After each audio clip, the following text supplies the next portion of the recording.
This is a summary of the book The New World Order by A. Ralph Epperson. If you pick up a $1 bill and look at the back, you'll see two circular national emblems. On the right is the familiar eagle, but it's on the left that A. Ralph Epperson spent almost 3 decades deciphering. In his book, he states that what we see isn't just art, but a blueprint of the future. At the base of the pyramid, you'll see the Roman numerals MDCCLXXVI, which most people know as 1776, the year America declared independence. But Epperson invites us to look deeper because that's also the year the secret society Illuminati was founded by Adam Weishaupt in Bavaria. The crucial question is the Latin word surrounding the pyramid. The words at the top, ANNUIT COEPTIS, mean our efforts are recognized, while the words at the bottom, which pique the most curiosity, are NOVUS ORDO SECLORUM. If translated literally according to Epperson's analysis, it means the New World Order. Why a pyramid with a truncated top and a floating eye? From Epperson's perspective, that eye is not the eye of God in the common religious sense. But he is referring to the all-seeing eye, which in secret societies means the eye of intelligence or a leader above the masses. The unfinished pyramid represents an ongoing plan that will only be complete when the top completely connects with the base. Let's begin. Let's find out more. It really is quite a hook, isn't it?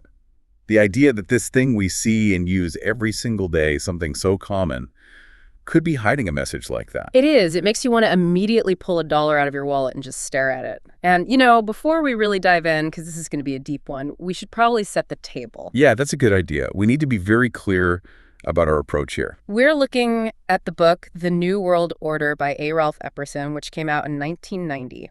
And let's be blunt, this is a controversial text. It's not standard history. Not at all. We're talking about secret societies, hidden agendas, powerful global conspiracies. These are heavy topics, and they challenge a lot of what we think we know. Right. So our mission today, our goal for this deep dive, is not to convince you, the listener, that this is the absolute truth. We're not putting on the tinfoil hats, so to speak. No.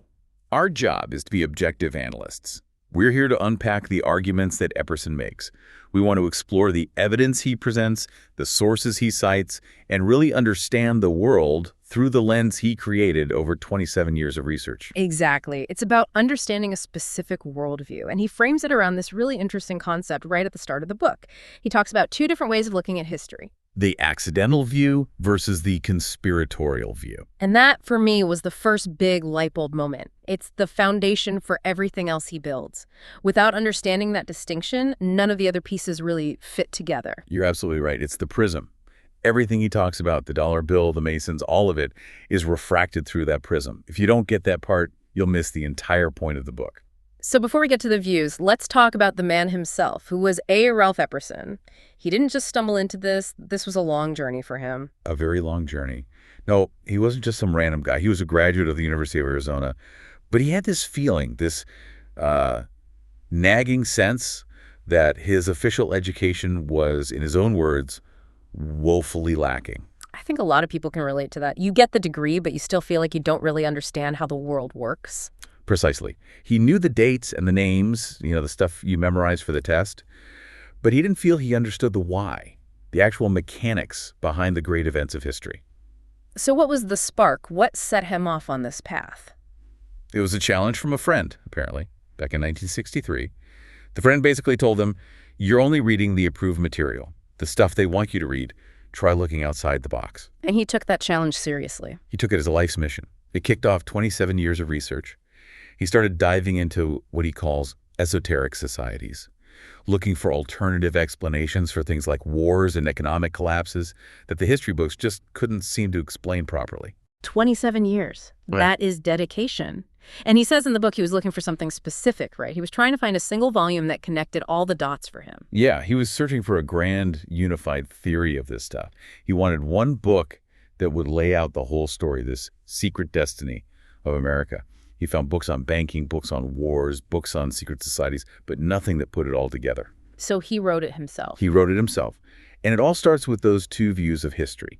Let's break them down. First, the accidental view. This is the one we're all familiar with. This is what you learn in school. It's the default setting. Absolutely. The accidental view says history is basically a series of chaotic events. It's messy. Wars happen because of miscommunication or a leader's ego. Depressions happen because of some unpredictable market panic. So nobody's really in control. It's just leaders reacting to events, often poorly. It's a world full of incompetence and bad luck, but not necessarily malice. Exactly. And Epperson points out something fascinating about this view. He says it's actually comforting. Comforting. How is it comforting to think that no one is steering the ship and we're just heading for an iceberg? Well, think about it. If the world is just a series of mistakes, it means no one is actively trying to harm you. Your leaders might be fools, but they're not villains. We can forgive foolishness. We can't forgive deliberate, calculated evil. I see. It preserves a sense of safety. The suffering is random, not intentional. But then you have the other side, the conspiratorial view. And this is the complete opposite. It argues that the major events of history, especially the destructive ones, the wars, the depressions, the revolutions, they are not accidents at all. They happen by design. They are planned. They are orchestrated, sometimes decades in advance, by specific groups to achieve a specific outcome. That's a huge psychological leap for most people to make, to believe that leaders could be that malevolent. It's the biggest barrier, because it implies pure evil. It means that when the economy crashes and people lose their homes, it wasn't a mistake. It was the intended result. And Epperson says to understand his work, you have to be willing to entertain that possibility. You have to ask, what if this was done on purpose? Who benefits? Okay, so let's do that. Let's put on that lens for this conversation. And Epperson starts his case with the most tangible piece of evidence imaginable, the $1 bill. The signature, as he calls it, hidden in plain sight. I've seen that pyramid a million times. It never occurred to me that I was looking at a blueprint for anything other than, American history. And that's the genius of it, according to him. But he points out a really key historical fact that most people miss, a timeline issue. Oh. The Great Seal, both sides, was officially designed and approved in 1782. It took Congress 3 committees to finally settle on it. But the reverse side, the one with the pyramid in the eye, it didn't actually appear on our paper currency until 1935. Wait, 1935? That's a gap of over 150 years. What happened in 1935? Well, Franklin Delano Roosevelt was president. The country was in the depths of the Great Depression. And this is where Epperson starts connecting his first set of dots. He brings up a man named Henry A. Wallace. Wallace was the Secretary of Agriculture at the time, later became vice president. Right. And Wallace, it turns out, was a man of, let's say, unique interests. He was deeply fascinated by mysticism and the occult. And crucially, both Wallace and FDR were 32nd degree Masons. Both of them. So this wasn't just a random design choice. Not according to Epperson's sources. The story goes that Wallace brought the seal to FDR. He pointed to the Latin words Novus Ordo Seclorum and said, this basically means New Deal of the Ages. FDR, as a fellow Mason, supposedly loved the symbolism. And the all-seeing eye? He apparently saw it not as the Christian God, but as the Masonic symbol for the great architect of the universe. And just like that, in 1935, the blueprint was made public, hidden on the back of every single dollar bill. Okay, we have to decode this thing piece by piece. Let's start with the most obvious element, the pyramid. It's a strange symbol for America. We're not Egypt. It is strange. Yeah. And it's a very ancient symbol of a rigid hierarchy. Power at the top, masses at the bottom. But the most important detail, as you mentioned in the intro, is that it's unfinished. Right. The capstone is floating. It's detached. This is symbolic, according to the book. It means the great work, the plan for this new world order, was not yet complete in 1782. It represents a work in progress. It's a Masonic trestle board, a blueprint for a job that's still under construction. And that floating capstone, that represents the leaders, the planners, set apart from the rest of us. That's the interpretation. A ruling class that is separate from and floats above the masses who form the base of the structure. It is the opposite of a democratic symbol. Then there's the number 13. Now, my whole life, I was taught that stood for the 13 original colonies. Case closed. And that's the public explanation, the accidental view explanation. And it works. It makes sense. But Epperson argues it's a dual-meaning symbol. He says in Masonic and occult numerology, 13 is an incredibly significant number. And he points out it's everywhere on that seal. Everywhere. It's almost obsessive. You have the 13 steps on the pyramid, Okay. 13 stars above the eagle's head, 13 strikes on the shield, 13 arrows in one of the eagle's claws, Right. 13 leaves on the olive branch in the other claw. And get this, 13 letters in E pluribus unum, and 13 letters in ANNUIT COEPTIS. Wow. Okay, when you lay it all out like that, coincidence starts to sound a little weak. It feels intentional. He argues it's a signature, a numerological stamp that says we made this. In some traditions, 13 is the number of rebellion, of transformation, breaking from the old order. Let's talk about the eagle itself. It's our national bird, symbol of freedom and strength. But Epperson says it wasn't always an eagle. This is one of the most interesting parts. He claims that in the original esoteric traditions that the designers were drawing from, the bird was actually a phoenix. The mythical bird that rises from the ashes. Exactly. The ultimate symbol of destroying the old world to create a new one. Ordo ab chao. Order out of chaos. And he says even on the modern eagle, there's a hidden clue in the feathers. The feathers. You'd need a microscope for that. Well, he claims if you count them, you'll find 32 feathers on one wing and 33 on the other. 32 and 33. Those are the numbers we just mentioned. The highest degrees of Scottish Rite Freemasonry. 32nd degree and the honorary 33rd degree. Epperson says this is the equivalent of the artist signing their painting in the corner. It tells anyone in the know exactly who is behind this plan. Which brings us back to the Latin phrases, ANNUIT COEPTIS and NOVUS ORDO SECLORUM. Put them together with the date at the bottom, MDCCLXXVI. 1776. And you get a sentence, announcing the birth of the New World Order in 1776. And that date, 1776, I mean, that is the Declaration of Independence. That's the bedrock of American identity. It feels almost sacrilegious to suggest it means something else. And that's why it's the perfect cover story. It's true, but according to Epperson, it's not the whole truth. He says you have to ask what else happened in 1776, specifically on May 1st, 1776. May Day. That was the day the Order of the Illuminati was founded in Bavaria by a man named Adam Weishaupt. The Illuminati. Okay, we have to pause here because that word has become like a meme. It's a punchline in movies. It's a symbol rappers use. What was the historical Illuminati? Right, you have to strip away all the pop culture stuff. Historically, they were a real and, for a time, very influential secret society. And Adam Weishaupt wasn't just some fringe character. Who was he? He was a professor of canon law. He knew the inner workings of the church and the state inside and out. And his stated goal, which Epperson documents from Weishaupt's own writings, was the complete and total destruction of Western civilization as it existed. What were his specific targets? His plan, his Novus Ordo Seclorum, called for the abolition of all monarchies and ordered governments, the abolition of all private property, the abolition of patriotism and national borders, and the abolition of all organized religion, especially Christianity. That is incredibly radical. It's a recipe for global anarchy or global totalitarianism. He believed the existing structures enslaved humanity. He wanted to wipe the slate clean and build a new world ruled by an elite of illuminated men. And he founded this order on May 1st, 1776.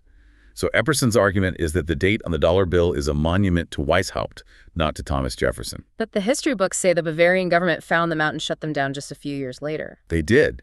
There was a famous incident where a courier carrying their secret plans was struck by lightning. Total accidental view moment. The government got the papers, raided their lodges, and banned the order. So they were gone. Officially, yes. But Epperson argues they just went deeper underground. They adopted a new strategy, infiltration. And where did they go? They went inside the largest and most respectable secret society of the day, the Freemasons. Now, this is where it gets complicated for people, because almost everyone knows a Mason or their grandfather was a Mason. They seem like good guys. They do charity work. They run hospitals for children. They're not plotting world domination at the pancake breakfast. And Epperson is extremely careful to make that exact point.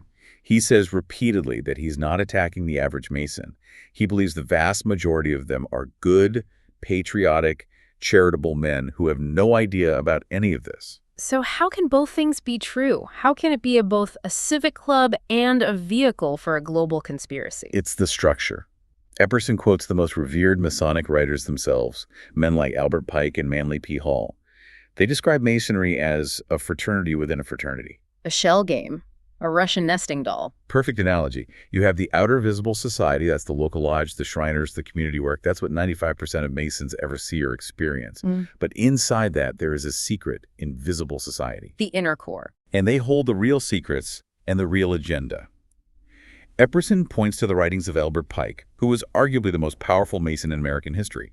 He wrote the book Morals and Dogma. The Masonic Bible, basically. It is, and in that book, Pike writes something absolutely stunning. He says that the initiates of the first 3 degrees, the Blue Lodge where everyone starts, are intentionally misled. Wait, misled? lied to by their own organization. Pike's words are, "The blue degrees are but the outer court or portico of the temple." Part of the symbols are displayed there to the initiate, but he is intentionally misled by false interpretations. That's incredible. He's admitting it in their own foundational text. He's saying, we don't intend for you to understand. We intend for you to think you understand. Wow. The true meaning of the symbols is reserved only for the highest levels, the adepts. So you have millions of good men providing a shield of respectability for an inner core with a completely different plan. And Epperson says this is the structure Weishaupt used. He infiltrated the Masons and used their secrecy to hide his own agenda. Exactly. He argues it happened at a big Masonic gathering called the Congress of Wilhelmsbad in 1782. The Illuminati essentially took over the driver's seat of Freemasonry. And this isn't just about secret symbols. This hierarchy has real-world political power. He tells a story about President Andrew Johnson. Yeah, this is a chilling example. Andrew Johnson was a Mason. After Lincoln was killed, he became president of the United States. But in the world of Freemasonry, his rank was lower than that of Albert Pike, the Sovereign Grand Commander. So in the lodge, Pike was his superior. But in the country, Johnson was commander-in-chief. Right. But where does the ultimate loyalty lie? Epperson cites testimony from a General Gordon Granger who claimed he saw President Johnson in the White House taking orders from and acting as a subordinate to Albert Pike. The President of the United States bowing to the head of a secret society. It begs the question, if a president has taken an oath of absolute obedience to his Masonic superiors, and that oath conflicts with his oath to the Constitution, which one does he follow? Epperson's answer is pretty clear. He follows the Masonic oath, that the invisible government is the real one. That's his claim, that what we see, the elections and the debates, is just a show for the public. So we have the political vehicle, the Masons. We have the goal, the New World Order. But the book goes a step further into the spiritual realm. This is where he starts talking about the New Age and, well, Lucifer. And this is, without question, the part of the book that is hardest for modern readers to stomach. It sounds like something out of a medieval text. But to understand the motivation of the inner circle, according to Epperson, you have to understand their religion. He argues the New World Order is a religious system. A one-world religion. He connects it to what was then called the New Age movement. In the 80s and 90s, that meant crystals and channeling and self-help books. But he saw it as something far more organized. A religion with its own scriptures, its own Messiah, and its own God. And the God of this new religion is Lucifer. That's the shocking twist. He again quotes Albert Pike directly from instructions written for the highest degree Masons. Pike supposedly wrote that the true Masonic religion is the purity of the Luciferian doctrine. Okay. We have to be very clear here. When he says Lucifer, he's not talking about the devil with horns and a pitchfork that we see in cartoons. No, it's a complete rebranding. It's a theological inversion. In this esoteric view, Lucifer is not the villain of the story. The name itself means light bearer. The bringer of light. In their doctrine, which Epperson pieces together from writers like Pike and Helena Blavatsky, the God of the Old Testament is actually the bad guy. He's a restrictive, jealous God who wanted to keep humanity ignorant and obedient in the Garden of Eden. Like pets in a cage. Exactly. And Lucifer, in this telling, is the hero. He's the liberator who came to Adam and Eve and offered them the fruit from the tree of knowledge. He gave them intellect, reason, the ability to think for themselves and become gods. So when Masons talk about seeking more light, they're not talking about divine revelation from God. They're talking about the light of human intellect, the gift of Lucifer. It's the ultimate expression of humanism, the belief that man is the measure of all things. Man is God. Ye shall be as gods, the Right. original temptation. And that, Epperson says, is the central promise of the New World Order. If man is God, then man decides what is right and wrong. There are no absolute morals given by a higher power. This leads to what he calls situation ethics, which means the ends justify the means. Lying isn't wrong if it serves the greater good of the plan. Stealing isn't wrong. Even murder isn't wrong if it's necessary to bring about this new world. It's a blank check for committing atrocities in the name of progress. It explains how you could plan wars and depressions that kill millions of people and still see yourself as the good guy. You see yourself as a surgeon cutting away a cancer to save the patient. The suffering is necessary for the evolution of humanity. This theology also seems to require a leader, a sort of messiah figure. Epperson discusses someone named Lord Maitreya. Yes. This part is very specific to the time the book was written, but the underlying concept is what's important. He was citing popular New Age teachers from that era, like a man named Benjamin Creme, who were actively promoting the coming of a world teacher. They called him the Christ, but they didn't mean Jesus. No, not at all. In their view, the Christ is a job title, an office within a spiritual hierarchy. They believe many figures have held that office: Jesus, Buddha, Krishna, and they were expecting a new one for the New Age, this Lord Maitreya. The idea was he would be all things to all people, right? Christians would see him as the second coming of Christ, Muslims would see the Imam Mahdi, and so on. A universal savior to unite all the world's religions into one. And the claims at the time were very specific. Benjamin Creme announced that Maitreya had been living on Earth since 1977 in the Asian community of London, just waiting for the right moment to reveal himself. Which obviously didn't happen in the way they describe. Right. And a critic would point to that and say, see, it's all nonsense.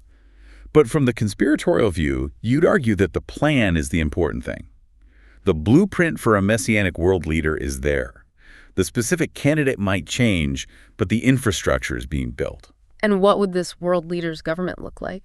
Epperson lays it out based on New Age writings: a universal credit card system, no more cash, a universal world tax, and a universal military draft. A universal credit card system sounded like science fiction in 1990. Today, with digital payments and talk of central bank digital currencies, it sounds plausible. It sounds like tomorrow's headline. And for Epperson, it's not about convenience, it's about control. If you control a person's ability to buy and sell, you have absolute power over them. You can turn them off with a flick of a switch. And what happens to the people who resist, the ones who hold on to the old age beliefs? This is the dark side of the peace and love message. The writings Epperson cites referred to these people, specifically Orthodox Christians and Jews, as a cancer holding back humanity's evolution. They talk about a cleansing action. Cleansing is a very gentle word for a very ugly thing. It means elimination. It's a eugenics-based spirituality. So, okay, we have the plan, the players, the philosophy, but how do you actually pull it off? How do you get from here to there? People won't just vote for this. No, you have to tear down the old world before you can build a new one. Epperson identifies 3 foundational pillars of the old world order that he says are under systematic attack. What are they? First, the family. Second, private property. And third, patriotism or nationalism. Let's go through those. The attack on the family. How does that work? The family is the state's biggest competitor. A strong family unit creates independent people. They rely on each other, not on the government. To make people dependent, you have to weaken the family. And what are the tools for that? He identifies several. One of the most brilliant and insidious is inflation. Inflation? How is that an attack on the family? Think about it. In the post-war era, a family could live comfortably on one income. One parent could stay home and raise children.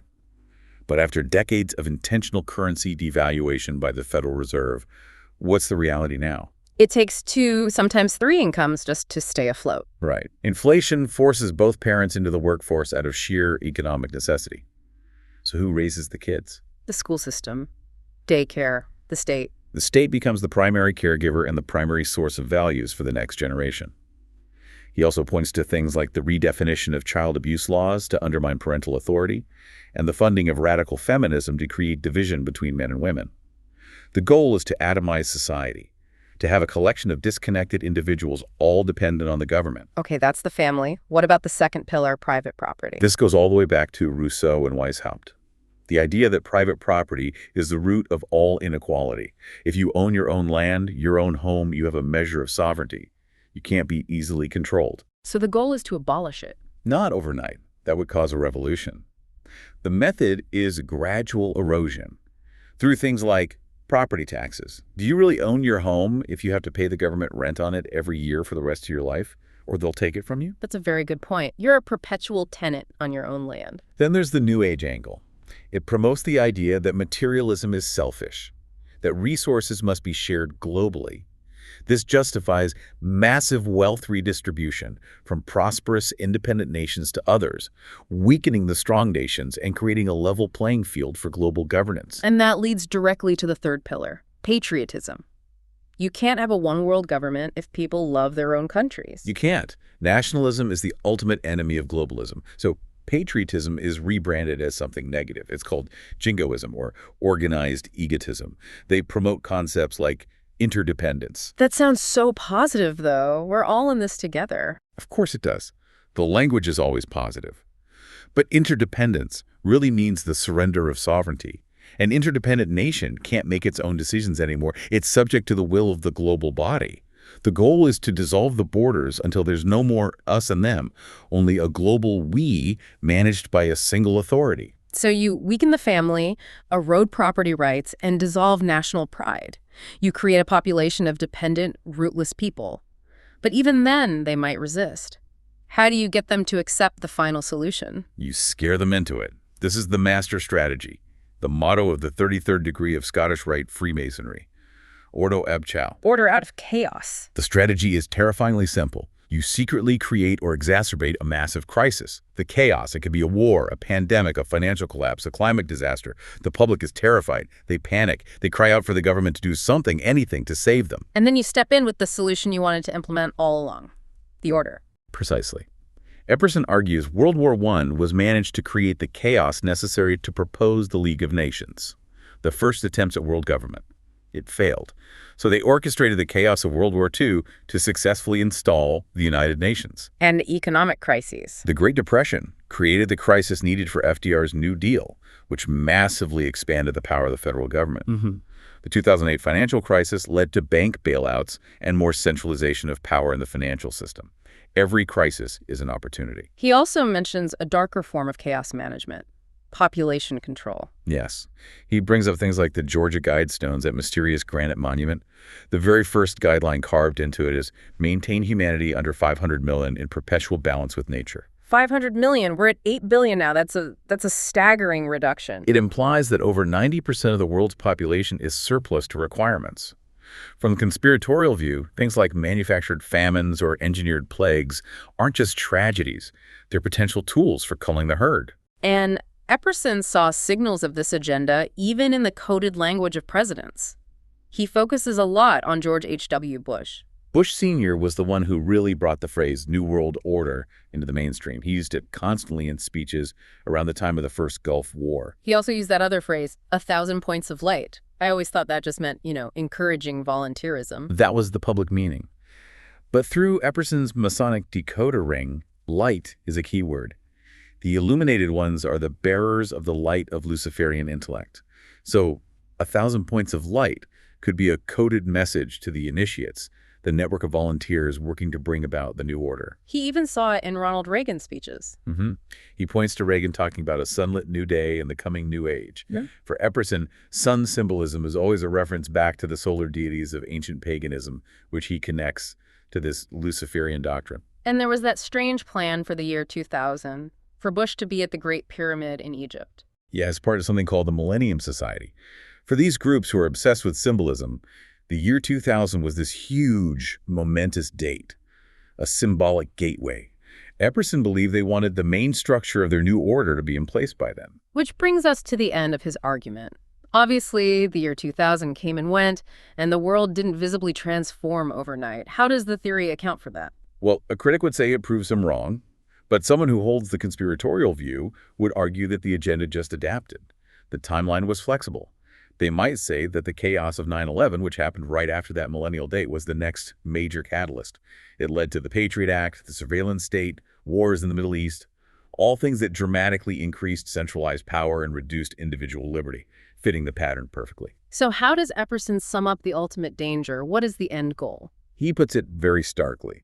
He says the New World Order means atheism in religion, which is the Luciferian doctrine, anarchy in politics, meaning the destruction of nation-states, and no private property in economics. And he quotes Orwell's 1984. If you want a picture of the future, imagine a boot stamping on a human face forever. That's it. Total, permanent control of the individual by the global state. It's an incredibly bleak vision. But he doesn't leave it there. He does offer a solution. And it's not what you'd expect from a political book. No, it's not. His conclusion is that since the root of the conspiracy is spiritual, the solution must also be spiritual. He's writing from a Christian perspective, and he believes he's describing a fundamentally anti-Christian or Luciferian plan. So voting for a different politician isn't the answer. Not in his view. He quotes from the Bible, from 2 Chronicles. If my people, which are called by my name, shall humble themselves and pray and seek my face and turn from their wicked ways, then will I hear from heaven and will forgive their sin and will heal their land. So it's a call for a spiritual awakening. It is. He believed the only thing that could truly stop this plan was for people to wake up to the truth, expose the error, and for the nation to have a moral and spiritual renewal. He saw it as a battle that ultimately couldn't be won in Congress, but in the hearts and minds of the people. That is a journey. From a $1 bill all the way to a spiritual battle for the future of humanity. It's an all-encompassing theory, and whether you believe a word of it, some of it, or all of it, you have to admit it's a compelling and internally consistent narrative. And again, our goal here wasn't to endorse it, but to lay it out. To present the argument that this one man spent 27 years building. And he uses their own words, their own symbols against them. Right. And at the very least, it gives you a new lens. It equips you with a new set of questions to ask when you see things happening in the world that don't make sense. You can ask, is this an accident? Or, cui bono? Who benefits from this chaos? It definitely makes you look at your wallet differently. I don't think I can ever just see a simple pyramid on a dollar bill again. And maybe that was his entire goal, to get people to stop seeing and start looking. Thank you for watching. Please like, share, subscribe, follow up in next topic. Come back to continue the New World Order. It is good to be back. And I have to say, looking at the stack of notes we have for today, we have quite a heavy lift ahead of us. We really do. You know, usually when we pick up a book for a deep dive, we're looking at something fairly mainstream. Right. Maybe a biography of a tech CEO or, I don't know, the latest research on intermittent fasting. Something you'd see on the front table at a bookstore. Right. Safe, predictable, something that helps you organize your desk or eat better. Exactly. But today we are going off-road. We are tackling a book that has been underground famous, or maybe infamous is the right word, for over 30 years. We are looking at The New World Order by A. Ralph Epperson. A classic in the world of conspiracy theory literature. And I use that term conspiracy carefully because Epperson, well, he would argue he isn't theorizing about a conspiracy. Right. He's documenting history. He sees himself more as a historian connecting dots that others are too afraid to touch. And that's the hook, isn't it? Because when most people hear the phrase New World Order today, what do they think of? I think of, like, pro wrestling in the 90s. Hollywood Hogan? Exactly. Or maybe a politician giving a boring speech about trade tariffs. It just sounds like buzzwords. It sounds like administrative clutter, bureaucracy, international treaties that absolutely nobody reads. Right. But Epperson, he doesn't see it as bureaucracy, does he? Not even close. For Epperson, those words are a dog whistle. They are a signal. He argues that when a president or a diplomat or a banker uses that phrase, they aren't talking about trade agreements. No. They're communicating a centuries-old plan to a specific group of people initiates who know the code. A secret destiny for America, that's the phrase he uses. And for the world. Epperson's thesis is that there is a group, he calls them the Order, sometimes identifying them as the Illuminati or, high-level Masons, who have been working for generations to dismantle our current civilization. Dismantle it. That's an extreme word. Usually people want to reform things, not, burn them to the ground. Unless the foundation of the current civilization is the obstacle to what they want to build. Epperson argues that the goal isn't just a new political map, it's a completely new civilization. Okay. A global government, a world state. And to build that new structure, the old one has to be leveled. Now, before we go any further, I think we need to drop a massive disclaimer here because we are going to be talking about some really intense stuff. Oh, yeah. Luciferian symbols, secret plots, the idea that wars are staged. It is a lot to digest. It really is. So just to be clear for everyone listening, we are your guides through A. Ralph Epperson's research. We are exploring his worldview, his citations, and his arguments. We are holding up the mirror to his text. Exactly. We aren't necessarily saying this is the absolute truth, but we are saying this is what this book argues, and it's a fascinating argument. That is a vital distinction. We are stepping into his reality for the next hour, and in his reality, nothing, and I mean nothing, is an accident. So if you're ready to see how deep the rabbit hole goes, let's start where the money is. Literally, Section 1, the symbolism of the secret destiny. Epperson starts his analysis with something we all have in our pockets right now, a $1 bill. You have one on you? I think I do. I do. I always keep one handy for this specific discussion. It's almost like a prop. Okay, I've got one. Pulled it out. I'm looking at mine now. On the front, I see George Washington. Standard stuff. Nothing scary there. Okay, flip it over. Look at the reverse side, specifically the Great Seal of the United States. You've got the eagle on the right, which, we're all familiar with. But look at the left. The pyramid. Describe it for me. I mean, really look at it. What do you actually see? Okay, it's a stone pyramid. It looks like it's sitting in desert landscape. Yeah. But the top is weird. It's flat. It's like someone chopped the peak off. Unfinished. Yeah, unfinished. And floating above it, in this, glowing triangle, is an eye. The all-seeing eye. Now, beneath that pyramid is a scroll with a Latin phrase. Novus Ordo Seclorum. I remember this from high school Latin. It translates to New Order of the Ages, right? That is the standard, safe translation you will find in a history textbook. Yeah. It implies that, the United States is a new moment in history, a break from the monarchies of Europe. Right. But Epperson stops us right there. He says, look closer. He translates it and claims the original designers intended it to mean the New World Order. So he's saying the phrase New World Order isn't a modern invention from the 90s. It's been printed on our money for nearly a century. Exactly. Hidden in plain sight. But the thing that Epperson really, really drills down on is the pyramid itself. The unfinished part. Yes. Why is it unfinished? If you're building a seal for the greatest country on Earth, why draw a building that isn't done? That is a good question. I always just assumed it meant we were a young country, work in progress, that kind of thing. That is the exoteric explanation. Exoteric. What's that mean? Exoteric means intended for the general public, the simple story, the cover story. But the esoteric meaning, the hidden meaning, is different. Ah. Epperson argues that symbols are the language of the initiated. They reveal the truth to those who know the code while concealing it from the masses. That's us. So it's like a secret message. Precisely. Yeah. He claims the pyramid is unfinished because the work of the order wasn't finished in 1776. Wait, 1776, that's the year written in Roman numerals on the bottom of the pyramid. MDCCLXXVI. Mm-hmm. I always assumed, obviously, that refers to the Declaration of Independence, Yeah. July 4th, 1776. And again, that is what you're supposed to think. It's the simple patriotic answer.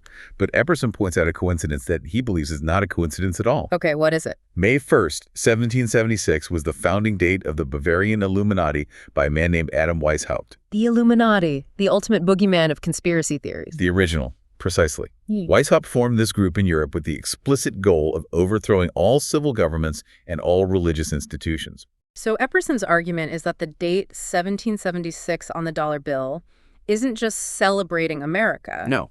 It's celebrating the birth of the organization designed to create this world state. And the unfinished work is the completion of that global government. Wow. That is a massive claim. He's basically saying the U.S. was just a tool, a platform to launch this global thing. Correct. A stepping stone. A very powerful, very useful stepping stone. But it gets darker. Let's look at that eye again. The eye in the triangle. I mean, growing up, I was always told that's the eye of God, providence, watching over America, and God we trust, right? It's on our money. And that is what 99% of people believe. It's a comforting image. But Epperson digs into the writings of Masonic scholars to challenge that.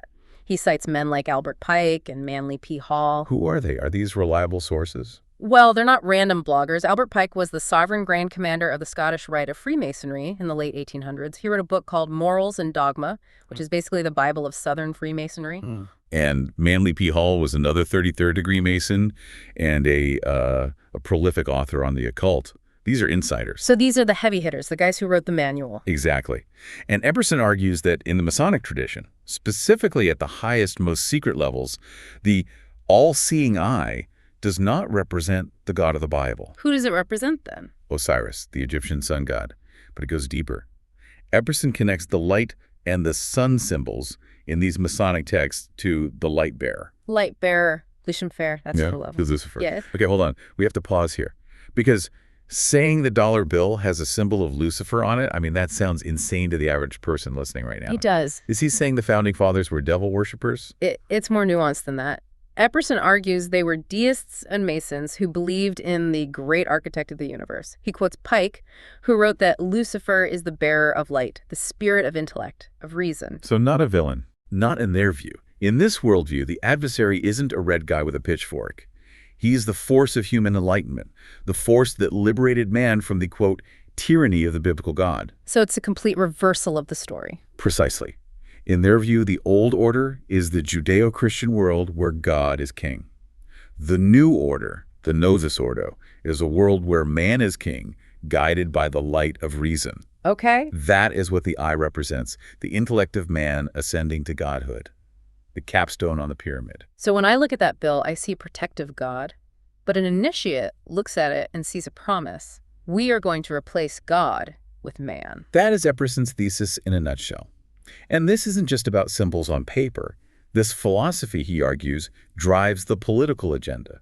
Epperson defines the New World Order not just as a government, but as a new civilization. A total overhaul. Exactly. It involves changing everything.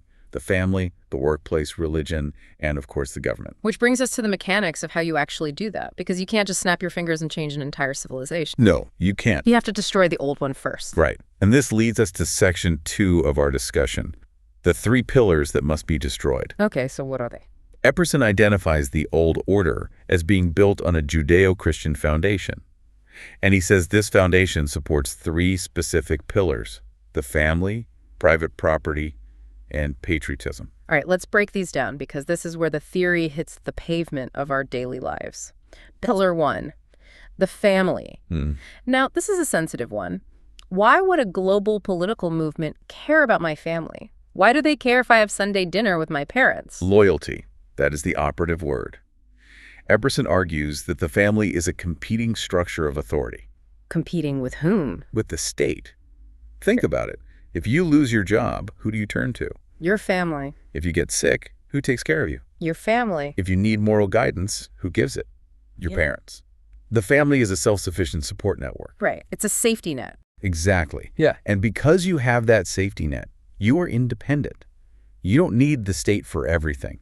But if the goal is a totalitarian world state, they need you to be dependent. They need to be your only parent. They need to be your only parent. That's a perfect way to put it. Yeah. So to create a world citizen, you have to break the bond of the family citizen. How?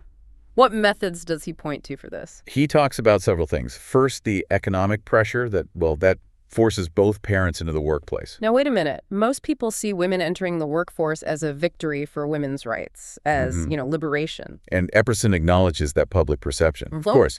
But he asks us to look at the result. If mom and dad are both working 50, 60 hours a week just to pay the mortgage and keep the lights on. Who's raising the kids? Who's raising the kids? The schools, daycare. Government-run institutions. Yes. The state becomes the primary influence on the child's moral and social development for 8 to 10 hours a day. Yeah. Epperson argues this isn't an accidental side effect of the economy. It is the goal of the economy. He also mentions the promotion of things that undermine the traditional family structure. He talks about homosexuality in the book. He does. He argues that promoting lifestyles that don't naturally lead to procreation is a way to weaken the traditional family unit as the core of society. He also brings up something really disturbing about licensing parents. Yeah, that stood out to me, a license to have kids. Yes. He cites a quote from an environmental group, the Friends of Earth. Now, you'd think they're just about trees and clean water, but the quote is chilling. They suggested that eventually childbearing could be deemed a crime against society. A crime. Unless the parents hold a government license. Like a driver's license. You have to pass a test to have a baby. Exactly. And the argument is usually framed around overpopulation. They say, we have too many people, the planet is dying, so the state must decide who creates new life. But if you control reproduction, you control the future. You control the population numbers, the genetics, everything. It is the ultimate control. And it destroys the idea that the family is a sovereign unit. In this new order, children belong to the community, meaning the state, not the parents. That is terrifying. Okay, let's move to pillar 2. Private property. This one is fundamental. In the American tradition, we say life, liberty, and the pursuit of happiness. But the original phrase from the philosopher John Locke was life, liberty, and property. Why property? Why was that so important? Because property is liberty. If you own your land, if you own your tools, if you own your home, you aren't a slave. You can survive without the permission of a king or a lord. You have a measure of independence. So how does the New World Order attack this? I mean, we don't see government trucks pulling up and stealing people's furniture. It's not that obvious. Not directly, no. Yeah. Epperson links this to socialist and communist ideals. He quotes Karl Marx, who said the entire theory of communism could be summed up in one single sentence: abolition of private property. Okay. But in the West, they can't just seize it. The people wouldn't stand for it. So they use a more subtle weapon. What? The Federal Reserve. The Fed. How is the Fed a weapon against property? It's just a bank, isn't it? Well, Epperson argues it's not just a bank, and it's certainly not a government agency. Despite his name, he calls it a private corporation with a government monopoly on creating money. And the weapon it uses is inflation. Unpack that for us. How does inflation steal property? Okay, say you work hard all year and you save $10,000. That $10,000 represents your labor, your time. It's stored value. Right. Now, the Federal Reserve decides to print, let's say, $1 trillion new dollars to bail out a bank or fund a war. Yeah. When they inject that new money into the system, the total supply of money goes up. So the value of every single dollar in existence goes down. So your $10,000 in the bank might only have the purchasing power of $9,000 next year. So they stole $1,000 of value from me without ever touching my wallet. Exactly. It's a hidden tax, a silent theft. It erodes wealth. It prevents the middle class from accumulating capital, makes it harder to buy land, harder to pass an inheritance to your children. It turns a nation of owners into a nation of renters and debtors. That is the argument, precisely. And if you don't own anything, you are far, far easier to control. The goal, he says, is a redistribution of wealth from individuals to the state and from have nations to have not nations, all managed by a central global authority. Which leads us to Pillar 3, patriotism, or nationalism, as he calls it. This is the big hurdle for a global government. Patriotism is loyalty to a specific nation, a specific border, a specific culture. Which implies that you put your nation's interests above others. Right. And to the globalist mindset, that is dangerous. That's the problem. Yeah. Epperson cites Adam Weishaupt again, the Illuminati founder, who explicitly stated that patriotism is a narrow-minded prejudice. Narrow-minded prejudice. Wow. That's a strong statement. Weishaupt argued that nationalism took the place of human love. The argument is that to have world peace, you must abolish nations, you must abolish borders. They're seen as the cause of all wars. So the goal is a borderless world, one big global community. Yes. But again, you can't just do it overnight. You can't tell an American or a Frenchman or a Japanese person, hey, guess what? Your country doesn't exist anymore. There would be a revolution. So how do they do it? What's the strategy? Regionalization. It's the boiling frog strategy.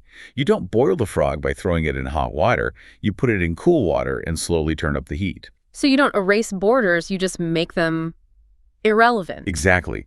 You merge nations into economic blocs first. You take the nations of Europe and slowly bind them together with trade and currency until they become the European Union.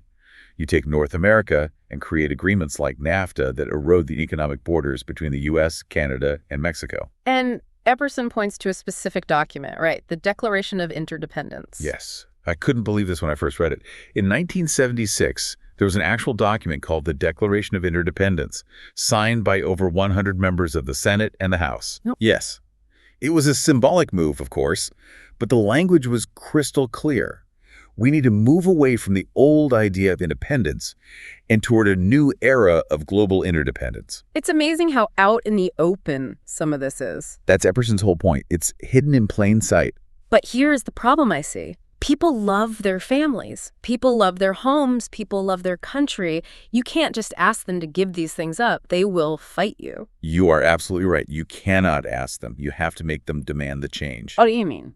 And this brings us to the darkest part of the book, Section 3, Orchestrated Chaos. This sounds like a movie plot. It's the oldest trick in the political playbook.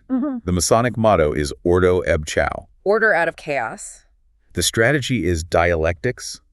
Thesis plus antithesis equals synthesis. Let's say you, the planner, want a certain result, the synthesis. Let's say a global police force. Okay. You can't just propose it. People will say, no, we don't need that. That's tyranny. That's the thesis. So you have to create an antithesis, a huge problem, a crisis so terrifying that people forget about their principles. You create chaos, wars, economic depressions, pandemics, terrorist threats. Because when people are terrified, They demand order. They scream for safety. Right. They don't care about their civil liberties anymore. They just want the chaos to stop. And who steps in to offer that safety? the very people who cause the chaos. The arsonist creates the fire so he can be the hero who puts it out. Precisely.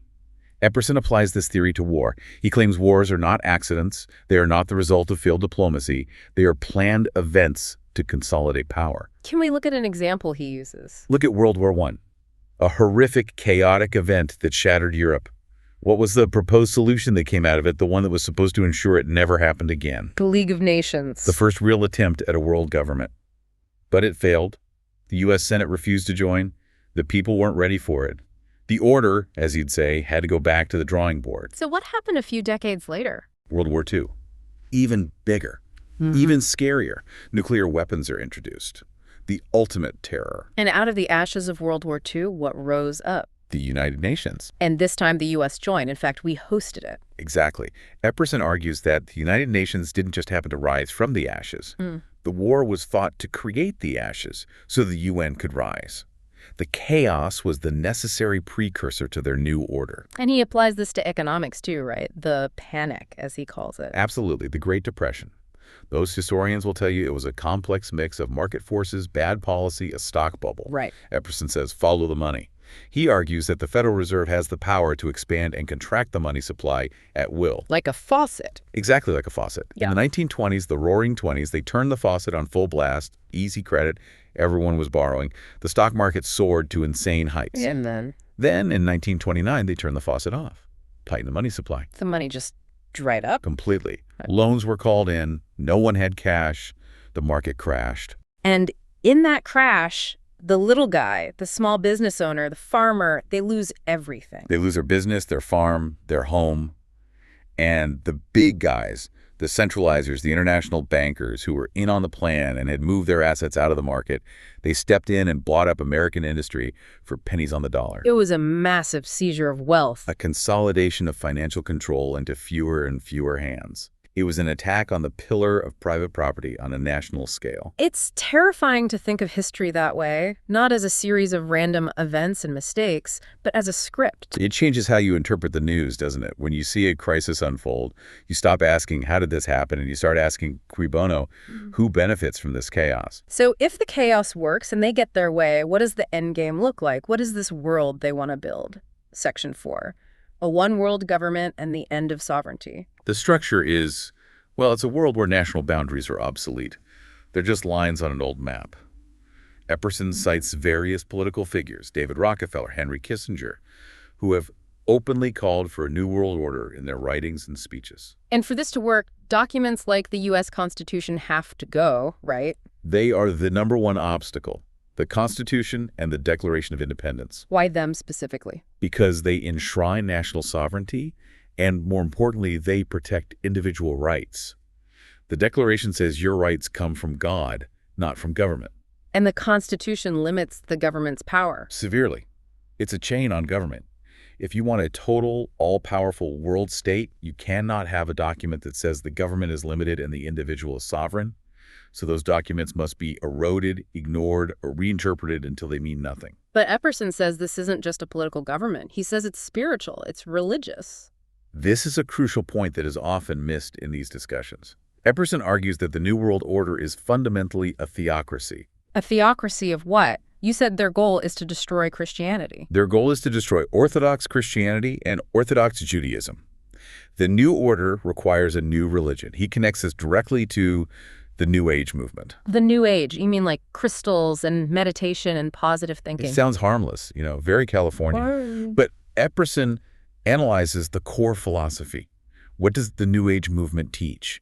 It teaches that man is God, that we are all part of a universal consciousness. You are your own God. And why is that philosophy useful to the New World Order? Because it allows for a universal regime.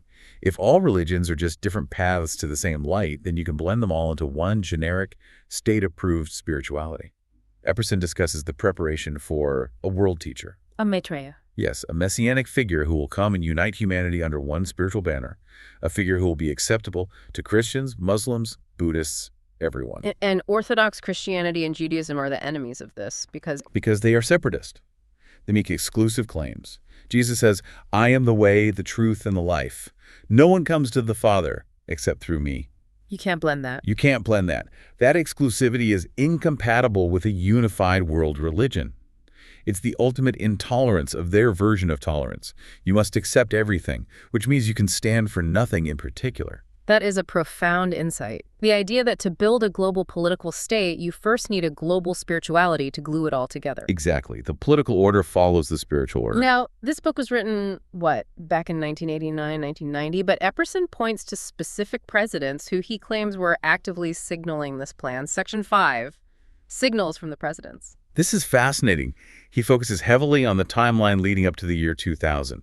He viewed the millennium as a symbolic deadline or a portal for this plan to be implemented. Let's talk about George H.W. Bush. He is famous or infamous for using the exact phrase New World Order in his speeches. He is. He used it repeatedly, especially around the time of the Gulf War. Yeah. But Epperson focuses on another, more poetic phrase Bush used all the time: 1,000 points of light. I remember that. It sounded nice. It sounded like volunteerism, community service, people helping people. That was the exoteric explanation. But Epperson asks, what does that phrase mean to the initiate? He connects light back to that Luciferian illumination we discussed earlier, the light bearer. Enlightenment, reason. And 1,000. He links that to the millennium, 1,000 years. Not the Christian millennium, but a new age era of man, the age of Aquarius. So 1,000 points of light is a signal of the coming New Age millennium. There is a really specific detail in the book about a telegram that Bush sent. This part blew my mind. Yes, the Millennium Society. This was a group dedicated to celebrating the turn of the century. Epperson cites a telegram George H.W. Bush sent to this society regarding a celebration. Wait for it. Where? At the Great Pyramid of Cheops in Egypt. The Great Pyramid again. It all comes back to the pyramid. On New Year's Eve, 1999, the stated goal was to usher in the next century. Epperson asks the obvious question: why is a sitting U.S. president coordinating with a private group meeting at an ancient Egyptian pyramid, the ultimate symbol of the occult mysteries, to mark the new era? It feels less like a party and more like a ritual. Epperson argues it was a signal that the unfinished pyramid on the dollar bill was about to be capped. The work was nearing completion. And then there is Ronald Reagan. Now, Reagan is usually seen as the hero of the conservatives, the guy who fought communism and won the Cold War. But Epperson has a different take. He does. And this might upset some listeners, but again, we have to look at the evidence Epperson presents. He points to Reagan's speeches mentioning the new millennium and a sunlit new day. Again, that constant sun and light imagery. And the astrology. This isn't a theory. This is a matter of public record. It is. It came out after he left office that the Reagan administration, specifically Nancy, but it influenced the president's schedule, consulted an astrologer named Joan Quigley. So major decisions were being timed by the stars. The signing of treaties, the timing of press conferences, even the takeoffs and landings of Air Force One. Epperson links this reliance on astrology directly to occult and New Age practices. He argues that a truly Christian leader would rely on prayer and counsel, not the zodiac. And he also mentions Masonic honors that Reagan received. Yes, Reagan received a certificate of honor from the Scottish Rite Masons. Epperson argues these aren't just polite ceremonial gestures. They are recognitions of one initiate to another. They're signals of alignment. So his argument is that these presidents, whether they're Republican or Democrat, are part of the same relay race. They're just passing the baton down the line toward this year 2000 deadline. That is the claim, that the great work, the completion of the unfinished pyramid, was being pushed toward its conclusion at the turn of the millennium. It is a lot to take in. It paints a picture of history that is so coordinated, so deliberate. It makes you feel kind of small. Yeah. You know, like we are just pawns on a chessboard we can't even see. It creates a sense of inevitability. Like the boot is coming down on your face and there is absolutely nothing you can do to stop it. And that leads us to the conclusion, Section 6, because Epperson paints a really, really grim picture of the future. He quotes George Orwell from 1984. If you want a picture of the future, imagine a boot stamping on a human face forever. That is dark. A world of atheism in religion, anarchy in politics, no property in the economic sphere. So, is it inevitable? That's the real question. If this plan is centuries old, if they control the money, the media, the chaos, the presidents, can it possibly be stopped? The million-dollar question. Epperson believes it can be stopped, but his solution isn't primarily political. He argues you can't just vote your way out of this because the order controls both major parties. It's a false choice. So what is the solution? What can people do? It's spiritual. Epperson argues that the New World Order is essentially a spiritual punishment. It's a consequence of a nation and a world forgetting God. He quotes the Bible here pretty directly. He goes to the Old Testament, to 2 Chronicles 7.14. It's a famous verse.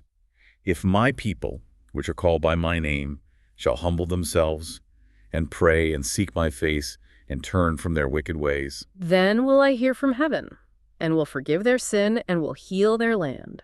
Epperson argues that the only force strong enough to counter the order is the very force they are trying to destroy. He believes that if people return to the moral and spiritual foundations, to the strength of the family, the reliance on God, the idea of personal responsibility, then the plan of the order creates a vacuum they cannot fill. Their power relies on our weakness and dependence. He also has that warning in the book, a quote, "To not oppose error is to approve it." That is crucial. He believes the first step is awareness. It's education. You have to understand the symbols. You have to understand the plan. You cannot fight an enemy you don't acknowledge exists. It's about waking up. It's about looking at that dollar bill in your wallet and seeing what's really there, not just what you've been told is there. Exactly. It's about refusing to be one of the uninitiated masses anymore. Wow. We have covered a massive amount of ground today. I mean, from the ink on our currency to the pyramids in Egypt to the speeches of presidents and the hidden mechanics of the Federal Reserve. It really makes you look at the world differently. It does. It forces you to ask questions about intent. When things happen, a war, a market crash, a new social trend that seems to come out of nowhere, is it random? Is it just incompetence? Or is it part of a design? Is it Ordo Weishaupt? And that is the thought we want to leave all of you with today. When you hear leaders speak of a new order or global governance, take a beat, pause. Ask yourself, are they just speaking of administrative efficiency? Are they just trying to make trade easier? Or are they speaking of something much older and much more specific? The symbols are there, the writings are there. The question is, what do you see when you look at them? Thank you for coming on this journey with us. It's a deep, deep rabbit hole, but one worth exploring. Indeed. Stay curious. Stay aware. Thank you for watching. Please like, pay, share, subscribe, follow up in next video.